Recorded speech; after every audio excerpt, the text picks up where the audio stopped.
Hi guys, myself Dr. Neeraj Kumar Yadav, working as oculoplastic, orbital and facial surgeon in Lucknow. आज हम बात करते हैं clinical activity scores इन thyroid eye disease. Thyroid eye disease के बारे में बहुत सारे ऐसे क्लासिफिकेशंस हैं जो उनके ट्रीटमेंट के लिए प्रपोज्ड किए गए हैं।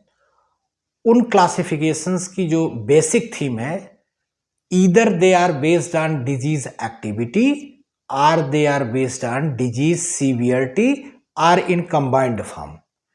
तो ये जो क्लासिफिकेशन है clinical activity score, as the name suggest it based on disease activity. Disease active form में है थायराइड आई डिजीज या thyroid eye disease inactive form में है, इस पे ये बेस्ड होता है। इसकी जो रेंज है ये प्रपोज्ड किया गया था मॉरिट्स के द्वारा, और इसकी रेंज होती है क्लिनिकल एक्टिविटी स्कोर की 0 to 10, although some newer form of classification that is total scoring based is 0 to 8, but जो standard form of thyroid eye disease की क्लिनिकल एक्टिविटी स्कोरिंग है वो 0 to 10 है। तो डिजीज एक्टिविटी दैट मीन्स कि active form में है अब डिजीज, तो डिजीज की जो इन्फ्लामेटरी स्टेज है थायराइड आई डिजीज की इन्फ्लामेटरी स्टेज है, उसमें उसके जो क्लिनिकल साइंस हैं उसको काउंट किया गया है, उसको कोरिलेट किया गया है।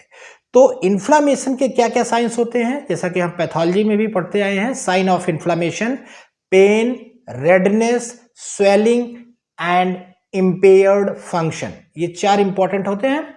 तो इन चारों को सब ग्रुप में डिवाइड किया गया है। पेन के लिए 2 पॉइंट्स दिए गए हैं, 2 स्कोर दिया गया है। पहला स्कोर होता है retro orbital pain, pain behind the eye, pain are happiness are simple undiscomfort type of feelings behind the eye in last 4 weeks. पिछले 4 हफ्ते से आंख के पीछे दर्द हो रहा है और वो थायराइड डिजीज का नॉन पेशेंट है, तो उसमें हम कह सकते हैं कि ये थायराइड आई डिजीज का एक सिम्टम, हम उसमें एक स्कोर काउंट करेंगे। दूसरा होता है पेन ऑन अटेम्प्ट गेज, हम आई को ऊपर नीचे दाएं बाएं किसी तरीके से जब हम आई मूवमेंट करते हैं, आई फिक्स्ड है तब पेन नहीं हो रहा है, जब आई स्टैटिक है पेन नहीं हो रहा है, लेकिन आई जब मूव करेगी किसी भी डायरेक्शन में तो पेन होगा। ये भी लास्ट 4 वीक्स तक के लिए हम काउंट करते हैं कि अंतिम जो 4 हफ्ते हैं उसमें अगर पेशेंट को ये फीलिंग आ रही है कि जैसे ही वो आई मूव करता है आंख में पेन होने लगती है, तो उसमें भी हम 1 स्कोर रखेंगे। अगर पेन नहीं हो रहा है तो 0 स्कोर है। ठीक है, तो ये पेन में 2 स्कोर हो गया। फिर आता है रेडनेस, रेडनेस में भी हम 2 स्कोर लेते हैं। रेडनेस या erythema of the eyelid, eyelid swollen होगी और रेड होगी, तो उसके लिए हम 1 स्कोर लेंगे। दूसरा हो सकता है कंजक्टाइवल कंजेशन और रेडनेस ऑफ द कंजक्टाइवा, इसमें इंपॉर्टेंट है कि कंजक्टाइवा रेड हो जाएगी तो 1 स्कोर आएगा, that also indicates disease activity. तो पेन के 2 पॉइंट्स, रेडनेस के 2 पॉइंट्स। अब आता है स्वेलिंग, स्वेलिंग के 4 स्कोर में 4 पॉइंट्स हम लेते हैं। पहला है कंजक्टाइवल कंजेशन और chemosis, conjunctival chemosis, swelling of the conjunctiva. दूसरा होता है कैरेंकुलर कीमोसिस। तीसरा होता है swelling of the eyelid, fullness या पफिनेस ऑफ द आईलिड। ठीक है, तो इसको भी हम 1 स्कोर में लेंगे। और चौथा स्कोर होता है कि ओवरऑल आईबॉल ही आगे की तरफ प्रोप्टोज्ड हो गई। 2 mm की प्रोप्टोसिस लास्ट 3 मंथ्स में अगर आ रही है तो हम इसको 1 स्कोर से लेबल्ड कर देंगे। स्वेलिंग हो गया तीसरा इंपॉर्टेंट पैरामीटर। चौथा होता है इंपेयर्ड फंक्शन। इंपेयर्ड फंक्शन में 2 चीजें हैं, एक तो ऑकुलर मूवमेंट का और दूसरा विजुअल एक्यूटी का। तो हमें देखना है कि विजुअल एक्यूटी अगर एक लाइन या एक लाइन से ज्यादा की विजुअल एक्यूटी कम हो गई 3 महीने के अंदर में, ठीक है, decrease in visual acuity of 1 or more than 1 line within 3 months, तो हम इसको 1 स्कोरिंग में 1 पॉइंट्स दे देंगे।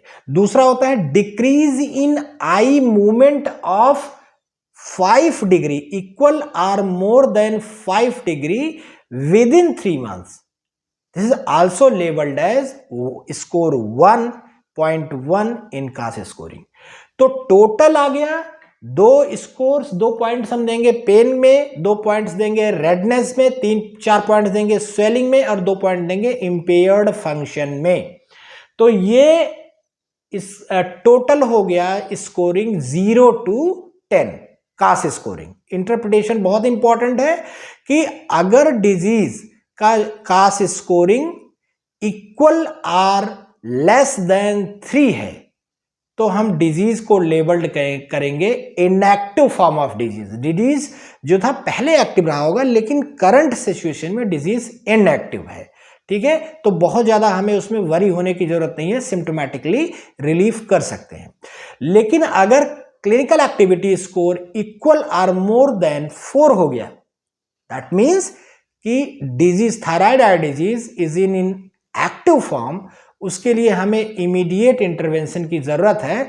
और वो डिजीज की पॉजिटिव प्रिडिक्टिव वैल्यू 80% होती है कि that respond with immunosuppressive therapy, like steroid दे सकते हैं या अदर इम्यूनोसप्रेशन दे सकते हैं, एजाथायोप्रिन, साइक्लोस्पोरिन, ठीक है, मेथोट्रेक्सेट। तो these are the immunosuppressive agents that can be given in active form of disease where the clinical activity score is equal or more than 4। जैसे जैसे ये एक्टिविटी, क्लिनिकल एक्टिविटी स्कोरिंग बढ़ेगी वैसे वैसे डिजीज की एक्टिविटी बढ़ेगी और उसमें फिर पेशेंट का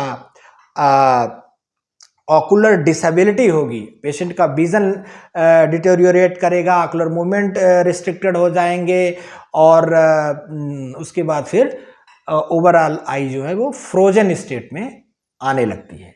तो ये इंपॉर्टेंट क्लासिफिकेशन होता है for the assessment and progression and initiation of any medical therapy हम clinical activity score thyroid disease के लिए करते हैं। उम्मीद है साथियों ये क्लासिफिकेशन आपको पसंद आया होगा।